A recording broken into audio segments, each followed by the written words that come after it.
Why, it's Mr. Spock. Buried alive. Buried alive. More! Johnny 2! Remember this well. There shall be no peace as long as Kirk lives. Come on. She'll fly apart. Fire apart then!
Greetings, one and all, and welcome to Mornings of Mischief. I'm your host, Stone Loki. Good morning, everyone. I hope you guys have had one hell of a week.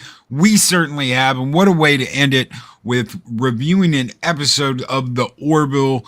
Thank you guys so very much for being here this morning. And a big thank you to my panel. Good morning, Dave Bob. Good morning. The Rooster, the man himself, the Rooster. He got called Rooster all weekend, like a couple weekends ago. Speaker for the dead. Good morning, my friend. Good morning, everybody. We need to call him the prophet because he called something that he gets to talk about later. He's the prophet Yes, he did. chicken now. So The prophet chicken. The demi chicken. He's a demi chicken. Good morning, Speaker. Clobberin Times. What is going on, my friend? Clobberin Time. Hey, buddy. Well, if he gets to be called the prophet, I'd be glad to be called the loss. I don't know why. Oh my gosh. And of course, this woman needs no introduction. She is the home of the roided owl, the loser of forks. She misplaces her forks all the friggin' time, folks. And she always says, but the sausages taste like sausages. The lady, Arwyn Avalon. Good morning, Arwyn. Hey, y'all. Good morning. How y'all doing? Bunch of shiny, happy people on this panel this morning. That's right. That's right. Ready to get down to the nitty gritty and talk Orville. You guys are gonna love this because we were arguing like cats and dogs. before we got up here. I'm sitting here going, no, I think it was more open ended, and you choose, what you think is right or wrong. And Clobby's going, fuck no, Loki, that ain't the way it is. They were shoving that shit in your face. I didn't. Did I? I don't remember that. He didn't say the F word. Clobby smash. I don't know. I don't remember. He was a little more a little bit delicater than that. He didn't use any. I didn't use any harsh language. To be brusque. He didn't use any harsh language. Same point, just different words. Yes. So this should be fun. This should be really fun. So let's open up. The Krill and the Union are gonna get together for a barbecue. They're gonna get together and they're gonna have a barbecue and they're gonna share the same mayonnaise and ketchup, and mustard, and they're gonna boil their crawfish in the same pot and have a hoedown. Just Except like that's Chekhov said in The New Country, guess who's coming to dinner? Yes, nuclear vessels. The only thing missing was Romulan ale, but they had their Yeah. krill cider. Cider. Yep. I loved his Ed's reaction to that. Oh, a delicacy, always a crapshoot. Yeah. It's just like that would be me. I'm like, oh, this is going to be really bad or really good, Yeah. What's in it? Cardassians had fish oil. They drink fish oil. It's warm. nasty. Yeah, warm fish oil is what the Cardassians drank. So you can, Kanar. You can imagine. Would you like some Kanar, Federation diplomat? Oh, jolly good show, mate. I'll have a shot. Oh my good God, no. When they pour it out, it looks like syrup. It's like oh, can you water that down a little bit? Yeah, it's like they with the Klingons. Yeah. Gach is best served live. Gach is best served live. It's not good unless it wiggles on the way down. Oh my God, that's why I couldn't be a diplomat. I'd be like, oh hell no, y'all. Or you could try, what is it? Cisco did puree of tube grub. Jake's like tube grub. Oh, in the gaw, like, all right, it's gonna be dead. Right. I'm not gonna eat it. So, yeah. What good? And as Nog always said, what good are tube grubs unless they wiggle on the way down? Or you could just be like the Nagus and go, hello, Rom. I love the actor that played him. Wallace Shawn. Yes. Legend. He's legend. Unemployed in Greenland. Nordapuka says, imagine Cardassian breath. You. What do you think? Yours smells like eating them seals there, buddy.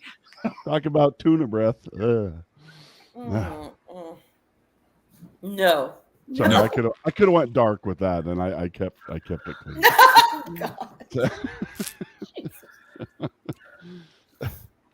Oh, Warp's prune juice, yes. Yeah. A warrior's drink. Yes. Tastes good and keeps you regular. God, that first episode where Warp goes on Deep Space Nine and he walks up to Quark. He's like, prune juice, Quark, prune juice. Oh, get it right away. Warp looks at him like, I will gut you, you little Ferengi turd. I'll get it right away. Yep. But we're not here to talk about Deep Space Nine or Star Trek. We're here to talk about the Orville this morning. So first impressions, we're not going to shoot to the end of this, but first impressions, we'll go around the panel. Dave Bob. I was disappointed. This was actually the first episode that I did not like. Okay. Speaker. I think of that quote. It was the best of times. It was the worst of times. It was the best episode so far and the worst episode so far. And it was both together, like the like I was saying before, the graphics, the battle scenes, all that stuff was just fantastic. And so it's when they got into the deeper political end of things that it just went. I mean, both my brothers watched this show with me, and they were like, "What the hell?" So, yeah, this one raised my eyebrows. Clobby. Immediately, the absolute first second it came on, it pissed me off. It didn't even wait. I mean, I was automatically upset. There's no episode, for those who don't know, I love the show so much, and still do, that there's not been, there have been episodes that are better than others, but I'm not, even like in the new season alone, I really love the opener. 2 and 3, I had issues with here and there, but I still thought they were good and I liked them. And that's all, even the first 2 seasons, there's an episode here and there that I might have a quibble here and there with, but all of them really I love this show so much. This is the first time this an episode that I absolutely loathe, and I'm very disturbed by it. And I'm surprised that, I'll just tell you this, I'm surprised that the krill are not orange. Yep. Just start with that. Arwyn. What I'm saying.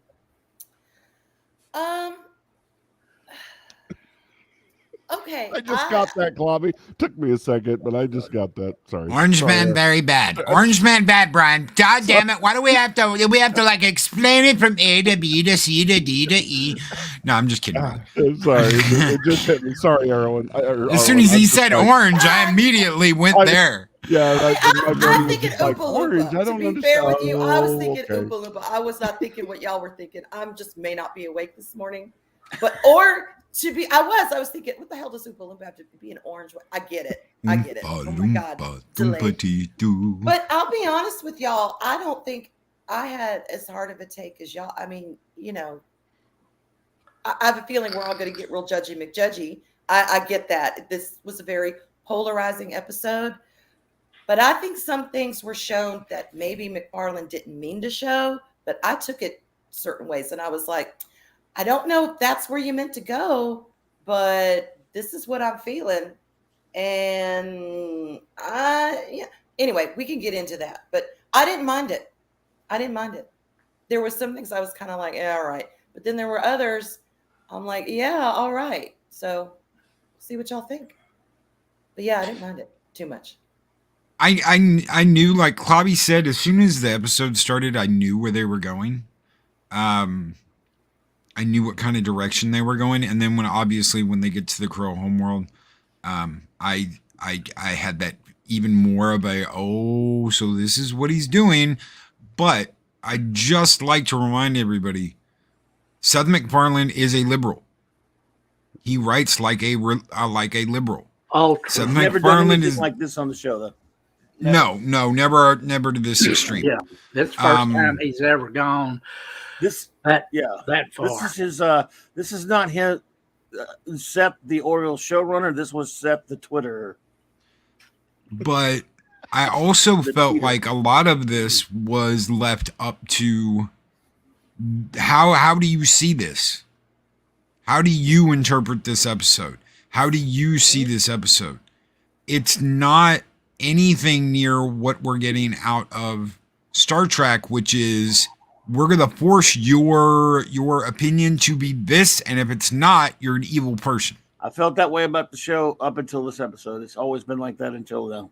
Yeah, I have to agree. I felt very much a judgment on one side. And look, and he's not like most modern day Hollywooders, even though he is very partisan and tweets unbelievably idiotic things. He's actually the kind that has been at least someone who can get along with people on the other side. He was good friends with a certain guy by the name of Rush. He was, in other words, he's been friends with those with differing views. And I've always at least liked that about him. That's why I just don't look at his dumb political tweets. And I don't understand why he would do this. Well, but he is subtle. He still tries. There's a subtlety that the rest of Hollywood doesn't really have right now. That's why people are on the fence about this. Seeing this go, not so sure why he did this, because he's usually pretty subtle. I mean, he would throw, there's politics, then there's philosophy. There's ideology, then there are ideas, and they're different things. He used to deal in ideas. He'd throw ideas out there, and he would let you make up your mind. He decided not to do that now. I don't understand why. Usually, when he does the political stuff, it's even-handed from both sides. This was a little too much on the nose one way. So let me ask you guys something. I'll ask the panel, and we'll go around again. Do you feel like Seth MacFarlane has set it up to where the Union are supposed to encompass the left liberal side, and the Krill are the Christian right alternative? I believe that the Krill in the first couple of seasons were meant to represent. First of all, here's one thing that he has been pretty blatant about. And again, I'm not necessarily a religious person, but I love many religious people. He does not. He has an extreme, very arrogant atheist disdain for religion and religious people. He's even put it on this show. Like I said, the politics he's been very good about until now. But he's put a lot of pretty nasty stuff against religion pretty much on this show, and he's always shown that side of himself on the show. In this one, but it was seemed to be aimed at one specific reason in the early episodes. This one, he's broadened it to all religion. In other words, because he got a lot of heat about the Krill early on, I would imagine, considering who they were kind of based on, if you know about me saying it. What particular religion they was based on. Now it's all religion. Trinoculus P has a really good question here. Is MacFarlane using the Orville as a platform?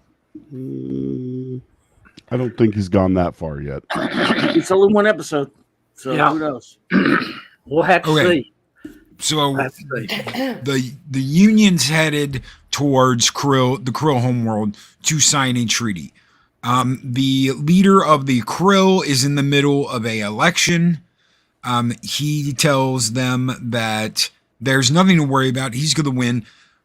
At one point, Mercer, Ed, and Kelly are in Ed's office, and Ed is showing her footage of what they are, basically the videos they are using in the election against each other. And you find out that these are all fake videos. Everything they're throwing back and forth at each other is all fake.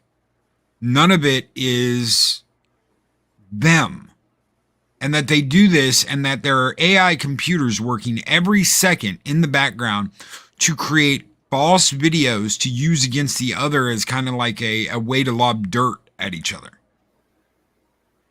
Mm-hmm. Yeah. And when they get to the planet, they're going to sign the treaty. The leader of the Krill loses, and he loses to Leia, the woman that was with Ed earlier in season 2. Yeah. Even as far back as season 1. Yeah. He met her in season 1, and they dated in season 2, and he let her go back to the Krill in season 2, and now she's back and she's running for office. You know, honestly, I was sitting there watching this whole episode, and I knew what was going to happen before it happened. I mean, it was just so, just ripped out of the headlines. I mean, I couldn't believe it was that blatant.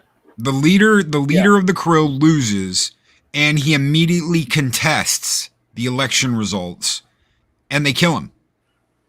And I got to say, dude, I really liked her character. I was absolutely, if you just forget about any kind of politics, just go back to being an Orville fan for a second.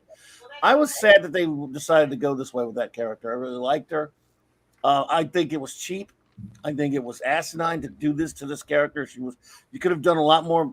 You could have been more nuanced. You didn't have to make her look a goody-goody or anything. To do what they've done to this character, it's very soap opera-esque, and it's got a lot of other, I'm just not comfortable with it. I think it could have been better. I really liked her before. She was very interesting. Yeah, they just made her into a supervillain just all of a sudden. They really did. It's not good. See, I was going to talk like Brightest Day brought up the comment that I was thinking about.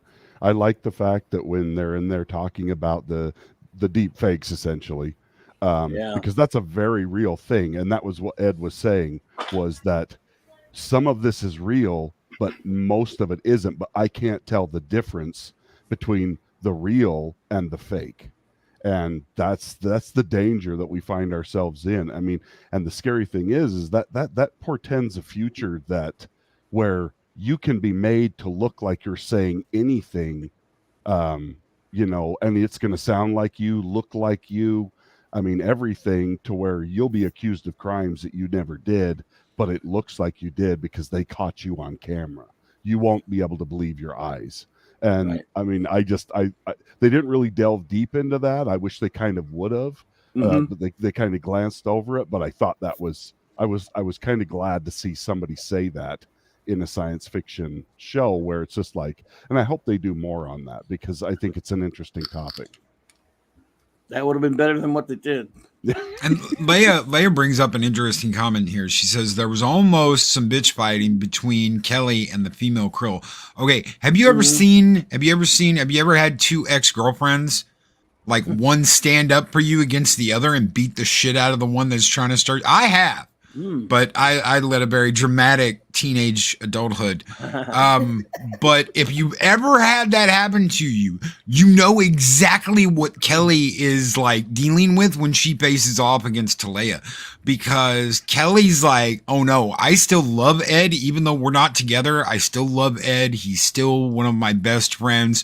But you, bitch, you took advantage of him. And it's like you're waiting for that moment between the two of them. And you're like, yes.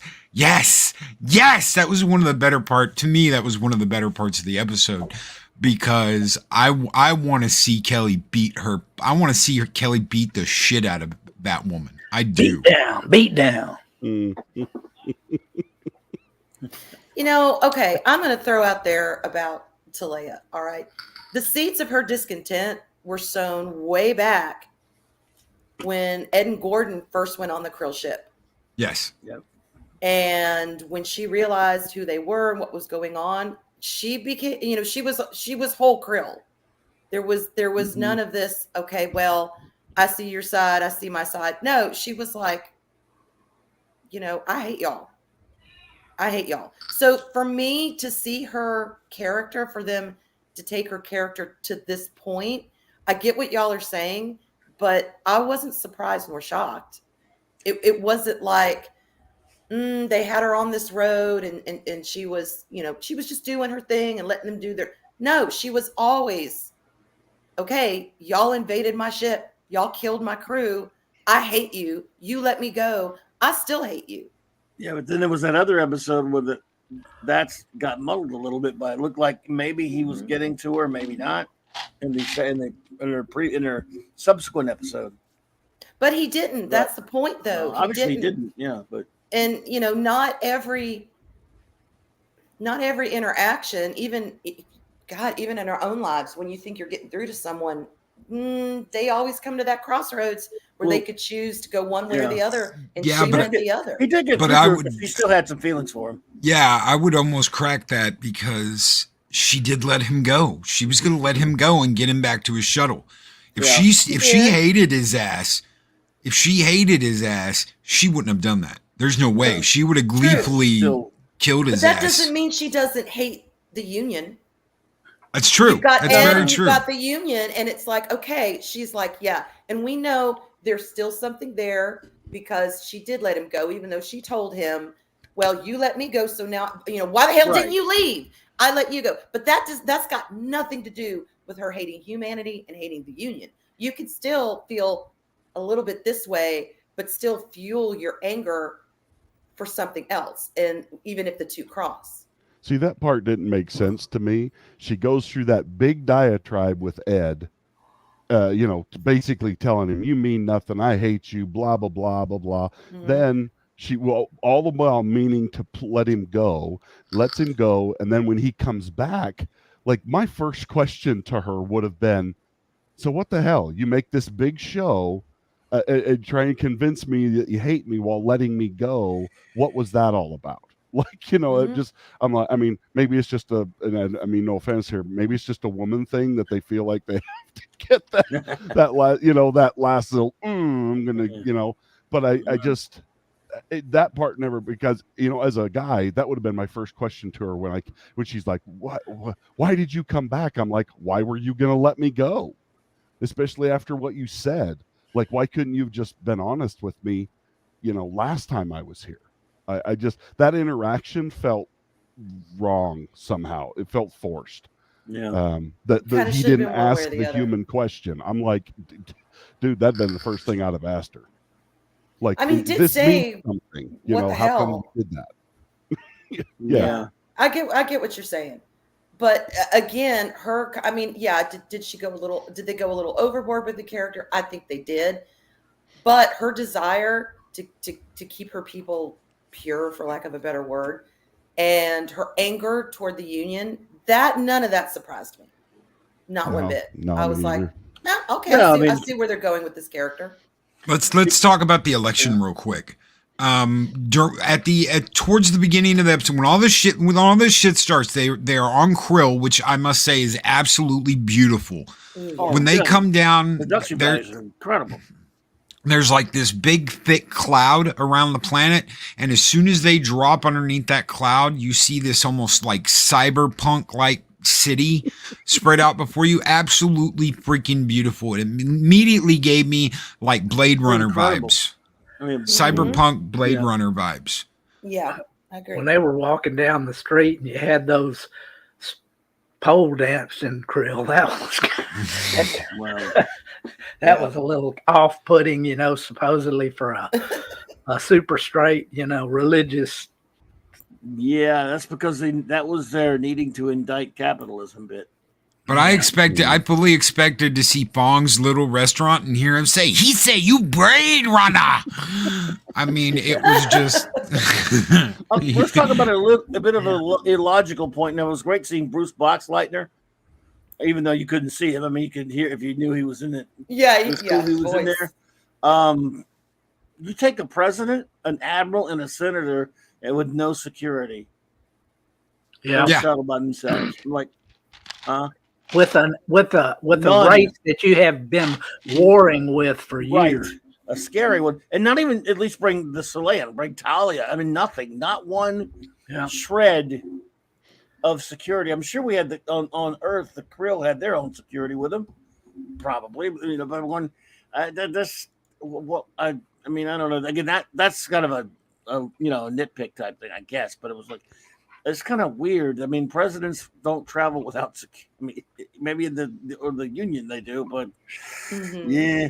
So a little bit. The security seems to be missing overall in this season. Right. You let an admiral go to that scary thing in the second episode. Yeah. Yeah. And then, like, when they start to take over the ship, like they're just taking over the ship. It's like, where the hell's the security? Like, you don't get any. You don't. Yeah. You don't get any till the very end of that episode, till you got the two security guys escorting the doctor and what's his name through the ship. You don't get any security, and the halls are just empty. Yeah. And I don't know if they did that because of the coof. I do know that McFarlane and what's his name, the guy who does all the special effects stuff. He's constantly on Twitter. I can't remember his name right now. He worked on Battlestar Galactica. I know that they both talked about how difficult it was getting the season filmed because of the coof restrictions they faced. Yeah. Yeah. Oh, yeah.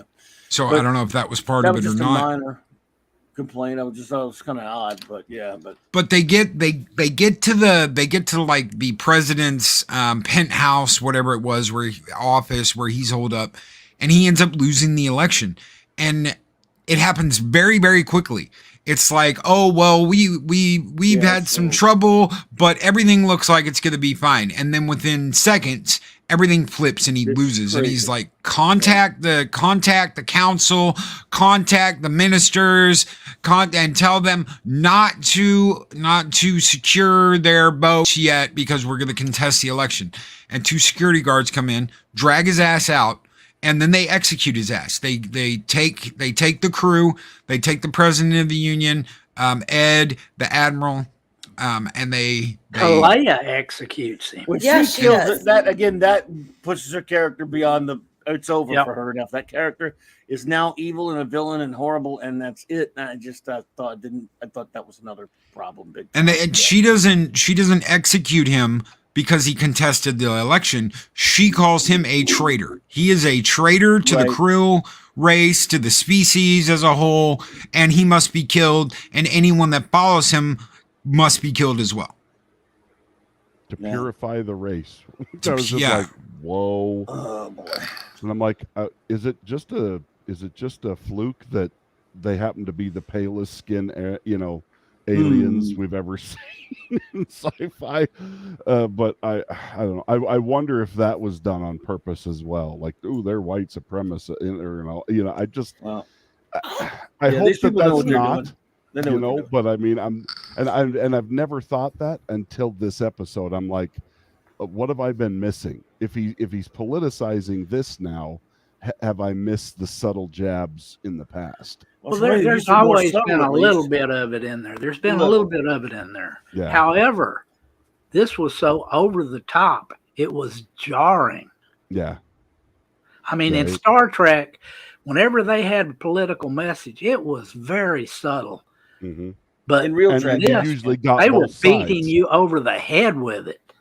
Yeah. in real Trek, this time he had an agenda, and I think she was evil. When there's no reason to just flat out murder someone because you don't like the way it was running. I mean, she already had him arrested. She could have put him on trial and thing like that, and or had even she didn't. It's not like she killed him in combat or just had him executed or anything like that. She flat murdered him right there herself. I think she's evil. Can you have a religious alien species?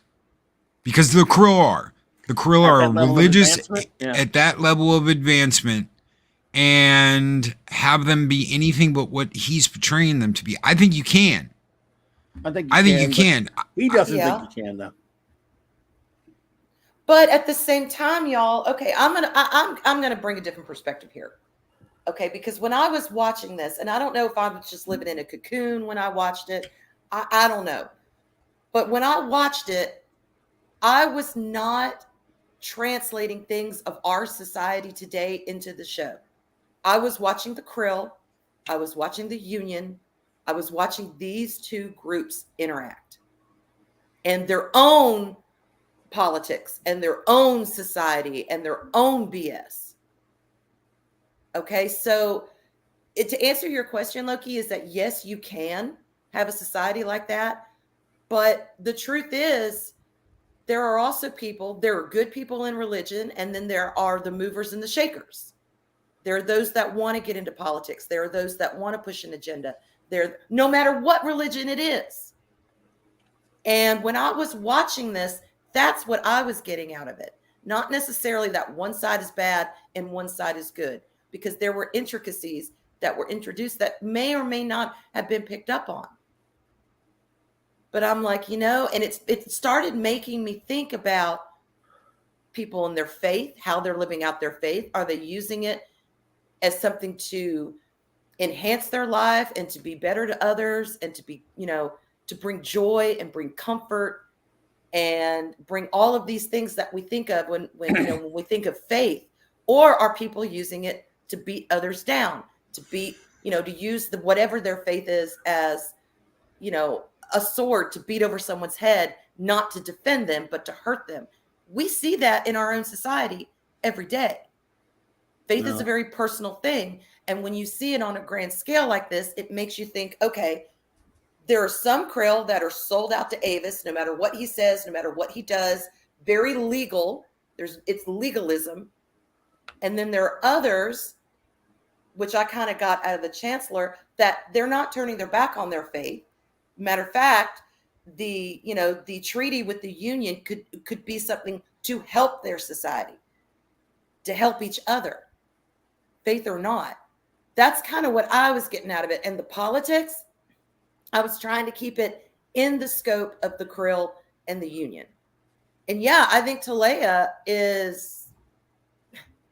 she's kind of batshit crazy right now, but I didn't necessarily look at her and see one, orange man bad. kind of thing. Even though, I mean, I hear what y'all are saying and I get it.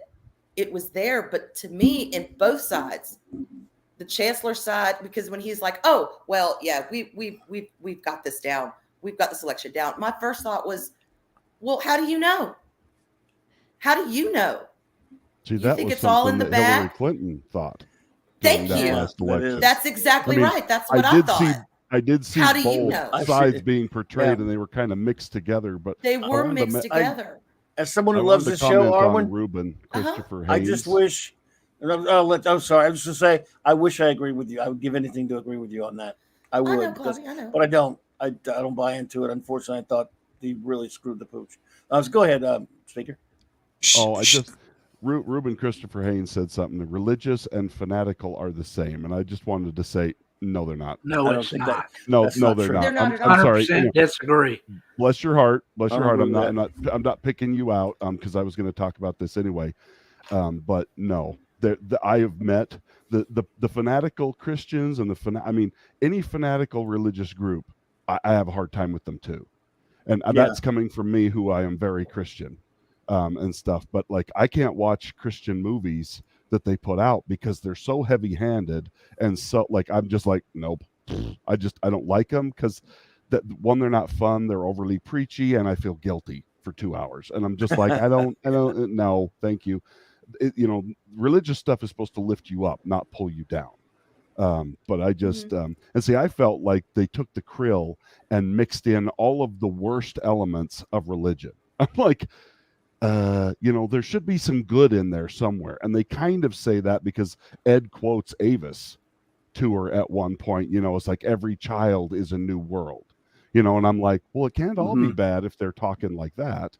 I didn't like the way they really kind of like lumped the worst of Islam and the worst of Christianity and I'm just like, hey, there's really good stuff in those things too. But yeah, no, that's not correct. Yeah, Being religious is not fanatical. Showback fanatical TJC. Showback TJC mentioned, God, I'm trying to find it again. It was just here. About the Bajorans they were good. Yeah, there it is. good. But you still had people in that religion that were evil. Kai Wynn being one of them. Oh, yeah. You had you had a Vedic that betrayed them during the Cardassian occupation. I'm sure you had multiple people. Even Kyle Paka sacrificed her own son in a raid that the Cardassians did on one of the raids they did against the freedom fighters. So you had people in their religion that is bad. It's not a religion necessarily that makes you an evil person or a confrontational person. It's not the religion, it's the person. And there are people, speaking from personal experience, there are people in religion that are very open-minded, that you can have a wonderful, absolutely wonderful discussion with.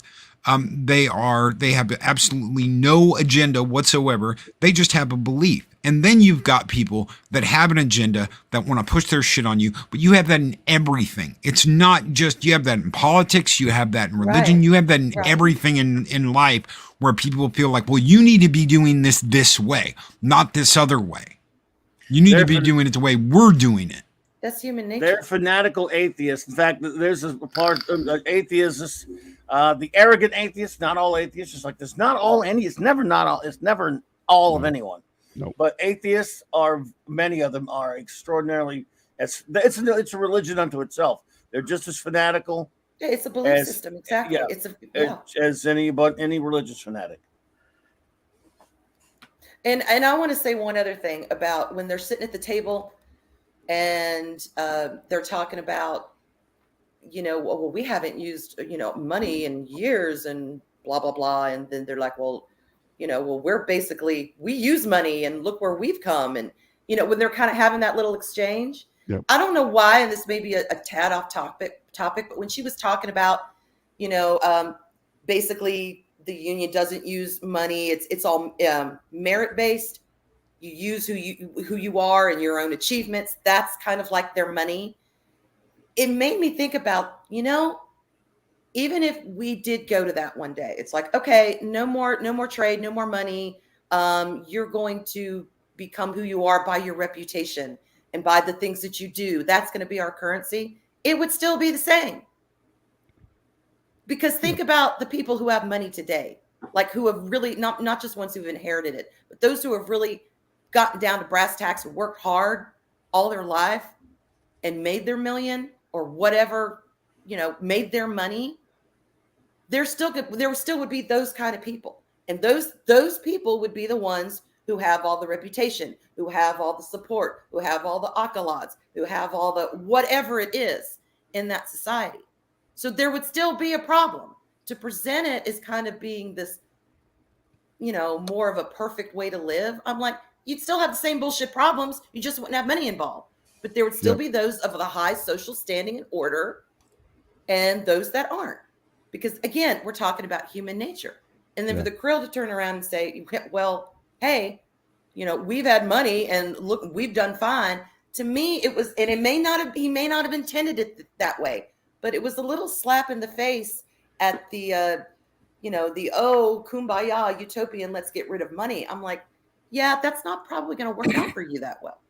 So that's kind of how I saw it, as more of a, you can still have a money and a society and be productive and be good and get along fine. Am I making any sense? Arwyn, they learned that, and Star Trek learned that in Deep Space Nine. We had heard through TOS and we had heard through TNG that there wasn't any money anymore. And I believe even Picard's the one who says we've learned to better ourselves without any kind of gain. They were inconsistent on that too, though. And when you deal with Deep Space Nine, you find out, well, guess what? Federation social credit doesn't get you anything. It doesn't get you anywhere. Where's the Latinum? Where is the Latinum? Where's the gold press Latinum? And you find out the Ferengis have this all set up to where that's the general currency in the universe is gold press Latinum. So as wonderful as the Federation is, and as how utopian the Federation is, and all your wants and needs are taken care of, guess what? If you want something outside of the Federation, you got to pay for it. Yeah, when Jake was trying to get a gift for him, yes, he's like, I don't have any money. We don't, you don't use money. That's so right. I don't know. And that's kind of how things were revealed to me. Everything out through this episode, I was seeing through a different lens than I think he may have intended. Like the whole, anyway, we won't go. You go ahead. Y'all go ahead. You know how inconsistent they were with that money thing? I'll give you an example. Star Trek 3, McCoy tells the alien, price you name, money I got. Next That's episode, right. Star Trek 4, don't tell me they don't use money in the 23rd century. Kirk says, well, we don't.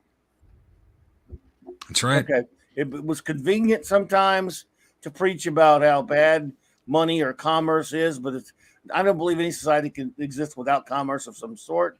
And yet again, you had a lot of that stuff with in this episode with the conversations leaning towards we don't have any kind of capitalism whatsoever, and we're better than you and that kind of stuff. But again, they've actually done that on this show before. So. Speaking of capitalism, Brightest Day with $2 super chat says, shout out to this awesome discussion. And I told Clobby before we went live, I said, this is going to be a great fucking discussion. This is going to be a great, because he's like, I don't think we're going to agree on this, Loki. And I'm like, whoa, this is, those are the best discussions. I want to tell you guys something. No matter whether you like this episode or you don't like this episode, it has created what we all like to call a water cooler moment. And when you're standing around the water cooler arguing about an episode, those can be some of the best damn episodes because it makes it gets you engaged and it makes you think.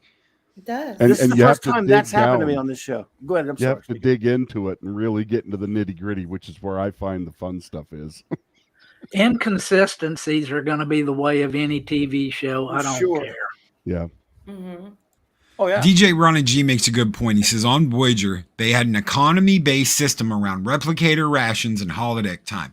Humans always inevitably fall back on the free market. And Janeway was willing to kill her entire fucking crew just to get a cup of coffee, ladies and gentlemen. Just to get a cup of Joe. She was like, there's coffee in that nebula. Commander Tuvok, what was that? What 9.99 now? But Captain, that will destroy the. I don't care. Do it now. I want my copy. God damn it. Copy. So yeah. Yes, thank you, DJ Ronnie G. And McKinney Draws. McKinney, thank you so much for being here. I've never watched the Orville, but this is a straight up water cooler moment that has me intrigued. Great discussion. Absolutely freaking lootly. And you guys are the very best. Thank you for your super chats. You guys keep the fires burning bright here in Valhalla. And speaking of fires, we're going to burn the whole fucking village down. Skull!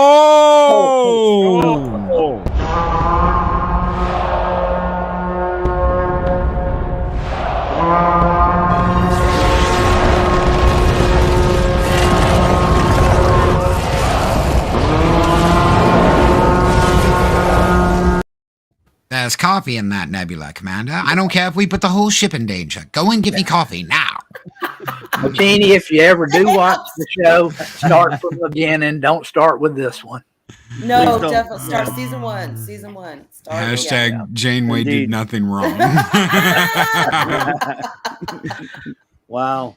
I like my coffee too, but I'm not gonna fly kill into the everybody nebula for to get it. No.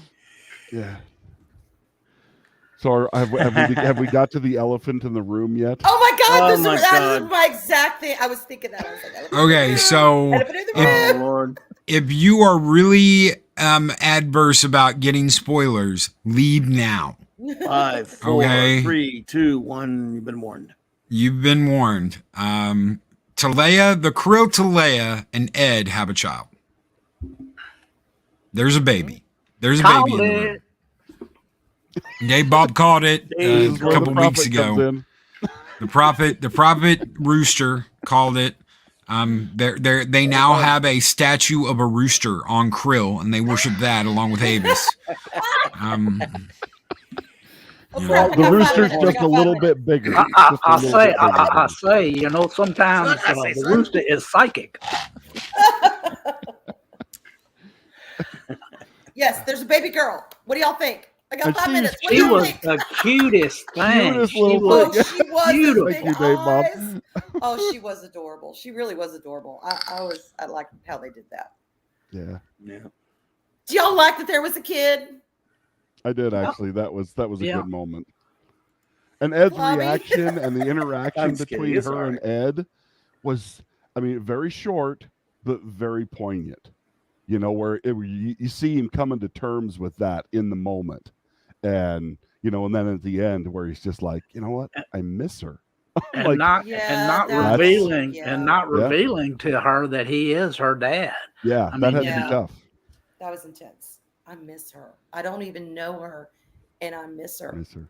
I mean, that's part of him in the universe. It's part of him out there. Yeah. That's what kids do. That's what I have 6, and that's what kids do to you. Yeah. They get inside you and realize you were missing something you didn't even know you were missing. So,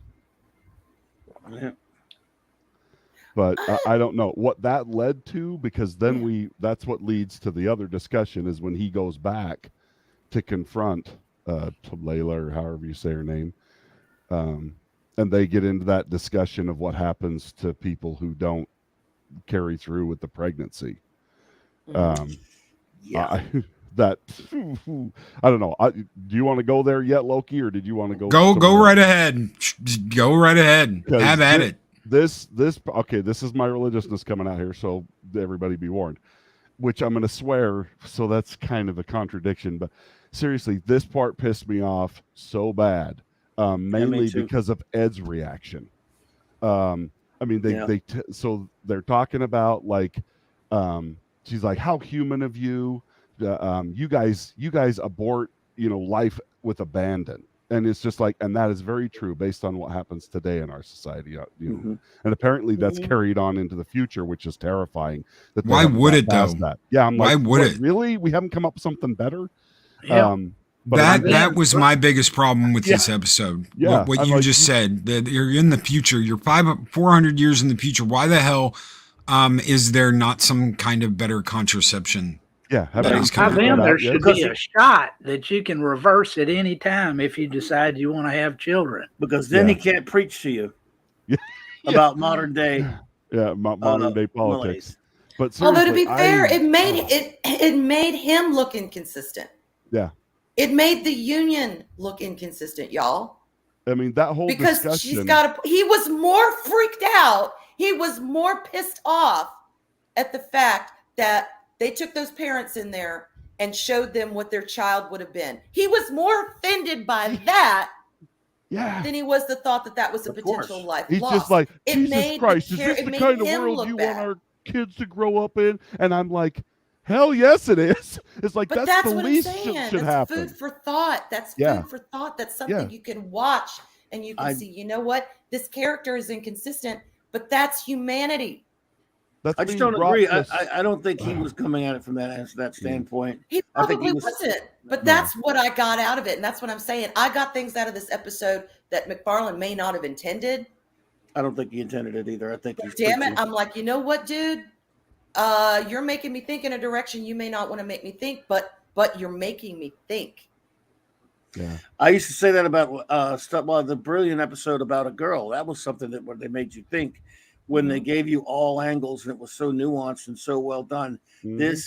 This is pure propaganda. Yeah. This is pure abortion is good, and that should be just legal and blah blah blah. But I mean, like what they do to those parents, I'm like, you know, that's the very least that should happen. You should have to look into the eyes of the person whose life you've taken, because I believe it is life. I do too. And I mean, and he's like, and they're all like, I'm crying. I'm like, you know what? I know women that go out there and celebrate in public about how many abortions they've had.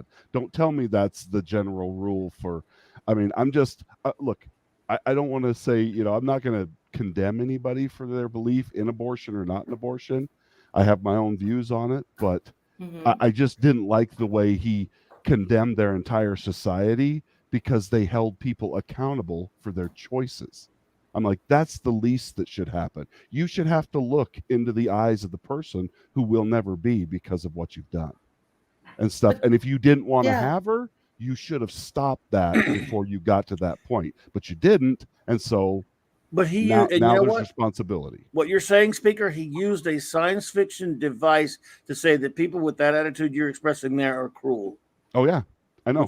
Which I don't agree with. That's why I don't No, agree with. it's just like that. So wait, I'm more cruel for wanting the baby to people live. like I'm him. like, I don't understand that. To people like him, That's exactly, but that's what I got. It showed Ed is just as judgy as the next person. I mean, really, that's what I got out of it. I'm like, you know, you're just as judgy as because you're judging a society and they're judging us. It's like, what makes you any better? Yeah, you guys need You're to no work better, out the and it's differences. okay when I can see a character's flaws. I'm okay with that, and I get what y'all are saying, and I'm not saying I disagree with you on principle. You know, because I do see that. I do think it was a little heavy. I'm like, what the hell? Yeah. But at the same time, I'm like, you know, you're being just as judgmental as you're saying she's being to you and y'all society. You know what I'm saying? I don't think McFarlane sees it the way you do, but I agree with you that he should. Yeah. Let me address this comment really quick from Lady Miss. Thank you so much, Lady Miss, for that $5 super chat. She says, it is an awesome show, Loki. You're one of the few streamers that doesn't put down everyone that may disagree with your thoughts and opinion of a show. I want to tell you something. When me and Clobby and Fat Steven and 24 decided to come together and do the comic book roundtable, it was all about arguing our opinions, even if those arguments were with each other concerning comic books.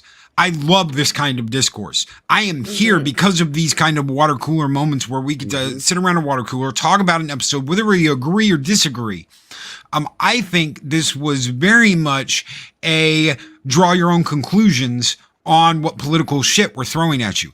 Clobby can disagree with that. He is completely entitled to his opinion, and he does disagree with me, and I disagree with him. But that does not change my how I view Clobby. I don't think he's stupid or an idiot or a phobe or anything. Absolutely. Actually, I am stupid. Yeah. No, you're not. And Arwyn, you've got to go here in a minute. Tell us before you go. Tell us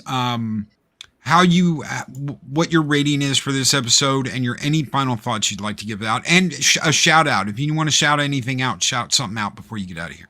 Okay. I'm actually going to give this a 7. I'm going to give it a 7 because even though I get what everyone's saying about the preachiness of it, I've personally, as an individual, when I was watching it, I challenged myself to get more out of it. And again, I think that was just the state of mind when I was watching it. I was trying to focus in on those characters and those worlds rather than my own, because lately, oh my God, it's escapism for me. I try not to take that other stuff on me when I'm watching it. But yeah, I'll give it a 7. It was not perfect. But I want to see where they go with, I know we'll see the daughter again. I know we'll see Talay again. But anyway, I'm just going to give it a 7. The only shout out I have tonight is Bougie Boozers are back, bitches, on Darth Arlena's channel, but I'm not sure of the time, but it'll be tonight. And as far as discussion goes, yeah, you don't have to agree with everything, because you know what? Discussion is the bread and butter of this community. It should be. We don't all have to agree on stuff. As long as we remain civil and respectful and we love one another, hell, we can discuss anything. Whether damn straight. You can agree to disagree on anything. That's right. Anyway, and still love the IP just as much as me and Clobby love this show equally. Even if we disagree on things, we still love it equally. So thank you, Arwyn. Thank you for being here. Bye, Arwyn. Later, Arwyn. Be good, Arwyn. I was going to use a cheap joke and say I disagree with that, but X-Wing said. Go ahead. X-Wing said, I thought the little kid was going to turn into a demon and kill the shit out of the parents. I thought so too. I really did. I thought the little holographic kid was going to and Ed be like, Jesus, that's horrible. That would have been funny. I think they should have. Maybe later. I felt like I should have started that with a disclaimer. The opinions of Speaker for the Dead may not reflect the principles of Valhalla. I'm not worried about that. I get, when it comes to that one subject, I have very strong feelings about that. Because there's life involved in that, and I've got a couple of member chats I want to throw out here. Dave G Sound says, great panel today, Loki. Thank you so very much. He's been a warrior of Midgard for 15 months. Brandon, the anime guy, who's been a member for 7 months and is a warrior of Asgard, says, well, the Orville was the best show on Western TV. Sci-fi or not, episode 4 is a 7 out of 10. Season is 8.5 out of 10. Politics, Heave was episode 4. Lachkum. I don't know what politics heave. I don't know. But yes, and I agree, Kenobi sucks. You should have thrown that in there at the end. I just said that too. Boy, doesn't I dodged it. I didn't watch it. Not even watching it. So let's go around, get everybody's final thoughts and score. And if you guys want to throw anything out, if you guys want to show for anything or throw a, hey, I'm going to be on here or anything like that, tell us what you're doing. Dave Bob, we'll go with you first. Well, I have to start off by just saying that I had to watch this show twice. The first time I watched it, I was so pissed off. I sat there and I thought about it for several hours, and then I went back and I watched it again. And I will say that the cinematics were beautiful. I mean, this show is impeccably done. The battles, all of the visuals are just stunning. But this episode really disappointed me, and I'm giving it a 5, and that's just because of the production value. All right. Big shout out to X-Wing this morning, who did have to go through the trials and tribulations that was Obi-Wan Kenobi. I'm glad I saved myself. I'm no longer watching, reviewing anything Disney. I haven't been doing that for a while, and I'm not going to change my mind on that. I just had to, hop on Twitter and go, I was right! For all those people that were like, you're just black-pilled, Loki. It has nothing to do with... Reba's not going to be a major character that completely eclipses Obi-Wan. Suck it, Blue! You black pill, you. I know. I was so black-pilled. Mr. Tickle Trunk with a $20 Canadian super chat. I never got any of the preaching of this episode. Always be careful your woke detectors aren't set to 11.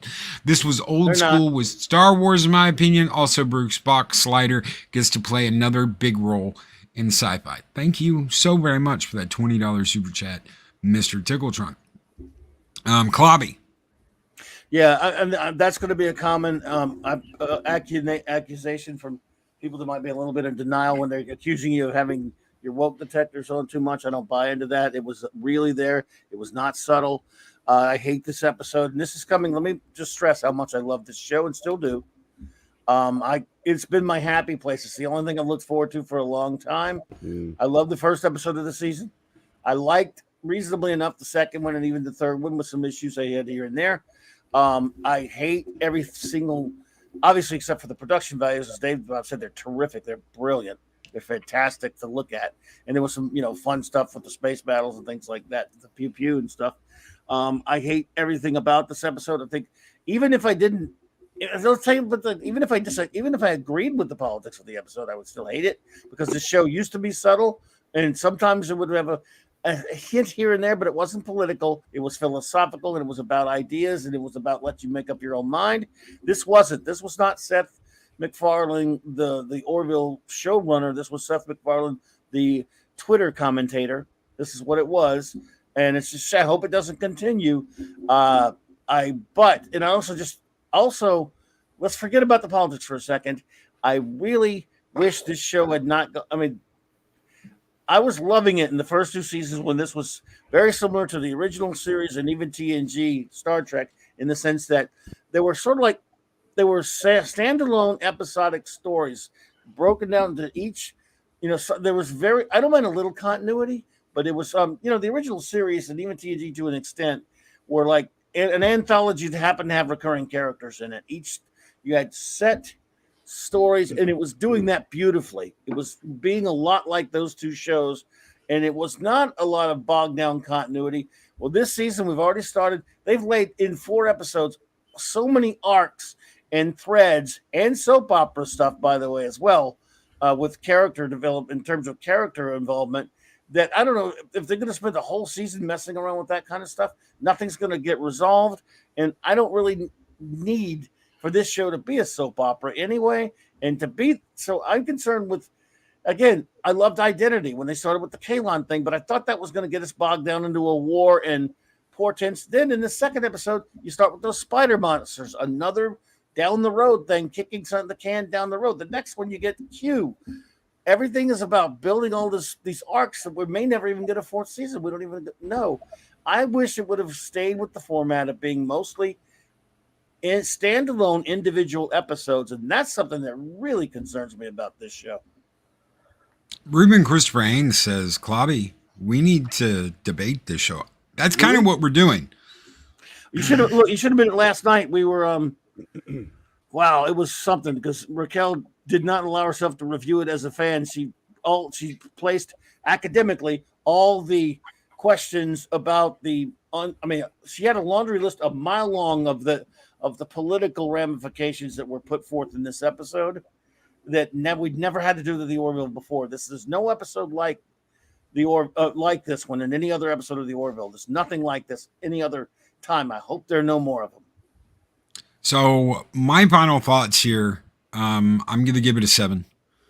By the way, my rating is a 3. Good. 3. Damn. Because the production values are so good. Other than that, it's worthless. It's bad. I loved the city. I loved the Krill city. I thought the space battle was a little choppy. There's some shit like you go through all the ships are pointing in different directions and fighting ships at all kinds of angles. And then Kelly says, all right, let's get out of here. And they're all suddenly in a perfect line next to each other. There's little things that they did in edit that I don't agree with. That you can catch if you go back and watch this again. They'll like be the ships will be all out of position and doing something crazy. And then suddenly they're pointed in the right direction. And they're all pointed in the right direction. I just didn't like it. They did that before they even go into the battle too, because the Orville is pointed at the fleet, and the admiral that shows up is like, all right, take us there, Miss Grayson. And she's like, set a course for the true home world. And suddenly all the fleet's in step with each other. So there were little things like that in the episode that I didn't like. So it's going to lose a point for that. Some of the political messaging I thought was over the top, but I also thought that for me, that this was a very much pick your side episode. and it left it up to the viewer to decide what they thought. Is he wrong? And I think that's why we're sitting here debating this morning, instead of saying, well, F you or F you or F that. It is that water cooler moment of, did they set it up like this, or is it shoved down your throat? And there's no wrong answer. For me, there is no wrong answer. Clobby is right in his own opinion. I feel I am right in my own opinion. And that has not prevented us from talking about it this morning and having a discussion. That is what I always loved about Star Trek, was that no matter what side of the fence you were on, no matter how you saw things, you could sit down and have a conversation with a fellow Star Trek fan that loves Star Trek, and there was never any pulling your fucking Doc Tog out and fighting to the death. If you had done that to any other warrior, they would have killed you where you stood. You know, there was none of that shit. And now with Picard, with STD, with all this other shit, it's like you're pulling your glove off and slapping the shit out of the person in front of you, and it's a duel to the death. If you disagree with somebody, I hate that. And for me, the reason why this episode gets a 7 is we are sitting here talking about it this morning, having this discussion. Some of us agree, some of us disagree. But there is no fight to the death. There is no na na na na na na na na na na na about it at the end of the day. We're not screaming and fighting with each other. We're having an intelligent conversation about it. That is what Star Trek was always about. And to me, that is what the Orville is about. And that's why I love being here and doing this. I hear you. To me, the Orville was about that until now, and I hope it goes back to it. So I hear you. So, I mean, that's why it's going to get a 7 from me, because it has produced a wonderful conversation this morning. And sometimes bad episodes like Spock's Brain that have been complete, you know, just meme the hell out of. Sometimes those make the best conversations. They really do. Spock's Brain.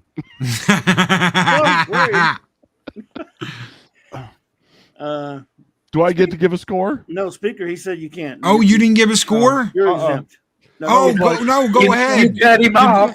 I got skipped. No. Go ahead. I'm sorry. That is on me. I thought you made your comment and go ahead. Be like, fine. I'll just get up and leave. I don't need. Hashtag blame Loki. Loki's mean. Loki's mean. No, I thought this was, like I said before, this is the best and the worst episode. Had some really great stuff. I think the topics that they were covering were really interesting. I just felt kind of like I felt last week, like they bungled the execution. They were too heavy-handed. They pushed it too far one way. They were kind of judgmental in how they set things out or how they left things. Like, you definitely felt like there was if you didn't feel this way, there was and not nearly as heavy-handed as what we're getting from the other shows out there. So I have to give him that. There was not that overwhelming, you suck if you don't think this. But there was enough of it that I could feel it. I don't feel like my woke detector's on 11, which it usually is nowadays because I'm so sensitive to everything that they're doing.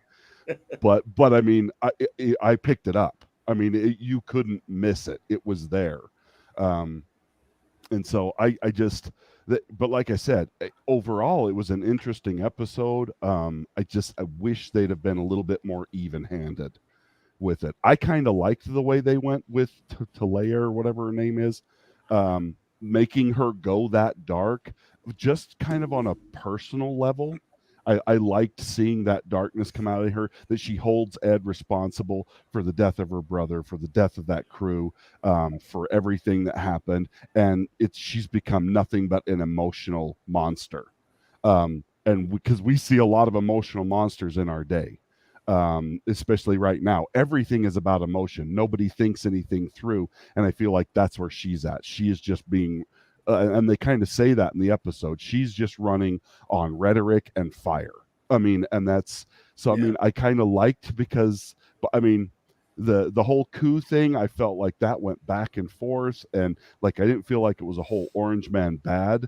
I felt like there was no real good guy, and I'm like, that's how I feel in real life politics right now. There's no good guys. It's hard to root for anybody.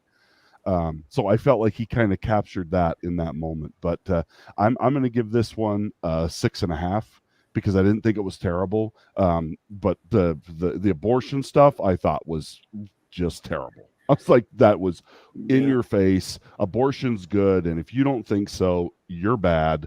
And I'm like, dude, and I didn't like the way they lumped everything in and made all religious kind of people look like zealots and like that they're crazy bad, because that's not how it really is in real life. If you've been around, because like we were saying earlier, you can get that in any group. Any group has its crazies, and unfortunately, most of us get judged by the crazies in their group, and it's sad. That's not the way it should be. It's true.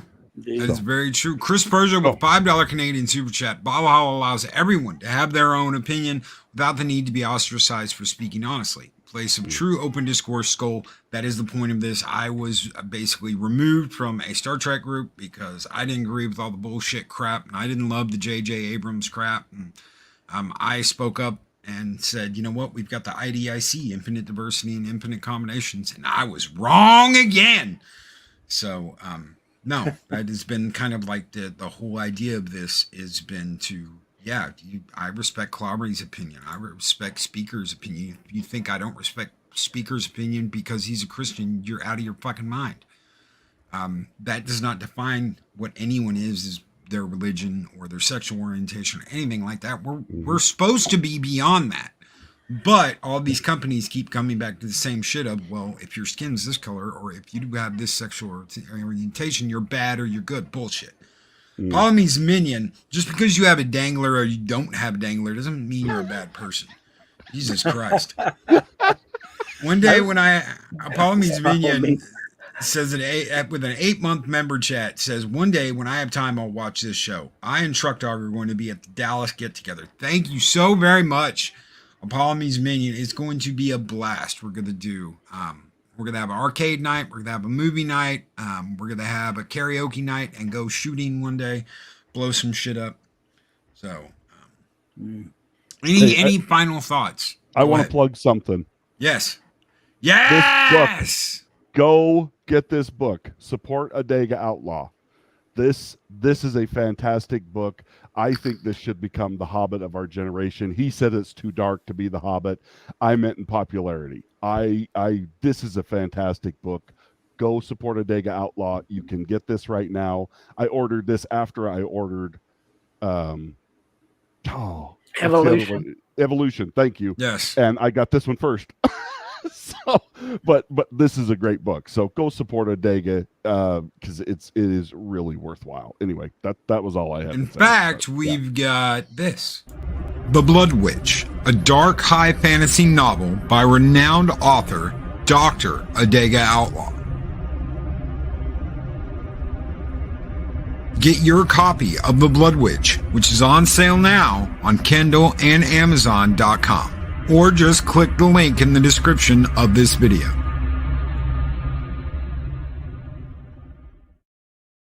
And yes, the link is in the description of this live stream. So just click Adega's book or click Chris Persia. Just put a link up, says get your copy of The Blood Witch here. It's in chat. It's in the description of the video. Yes, get as many copies as you get. We are going to do giveaways. Ladies and gentlemen, we're going to have multiple giveaways. What I am doing is I am sending probably half a dozen books to Adega. I'm going to order them through Amazon and send them directly to Adega. And he is going to sign them. And what we're going to do is we have two top tiers in the memberships here on this channel. We've got the top tier, we've got the Frost Giants, and we've got Loki's Army. We're going to give a signed copy of each book away to the Frost Giants, to the highest tier, and we're going to give non-signed copies away to members of Loki's Army.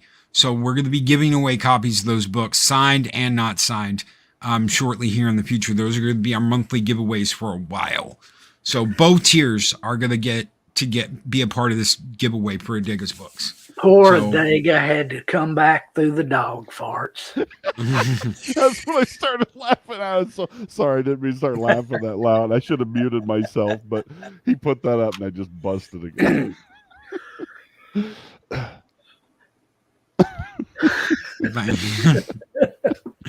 That puppy of his is absolutely Awesome. We're going to get out of here. Unless, guys, do you have anything else you want to plug? We've gone 15 minutes over. Holy shit. I just say I love the Orville still. It has a lot of goodwill built up for me, even though I hated this episode, and I hope it goes in a better direction. But, hey, look, I just bought an Orville hat. You know, I thought the Hulu store. I love the show. I hope I get to keep loving it. And let's see what happens next week. Yeah. Cardinal Sim with $1.99 Super Chat. Skull, my friend. Cardinal. All right, guys, we're out of here. We'll be back later tonight on The Late Show with Mexican Iron Man. Y'all are more than welcome to attend. I know you guys got an open invite. If you guys want to come by, hang out tonight. Hopefully we'll see you all then. X-Wing, hold on one second. X-Wing with a member chat. He's a warrior of Asgard. And he says, like a panda? Wait. That's not right. No, it's more like a bantha!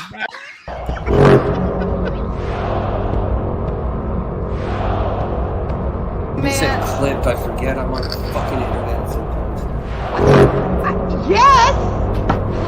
Like a bantha! Like a bantha! All right, guys, we're out of here. Take care. See y'all later. Bye-bye now. Bye-bye. Bye-bye. Goodbye. Bye. Bye-bye.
Like, comment, and subscribe, and hammer that notification bell.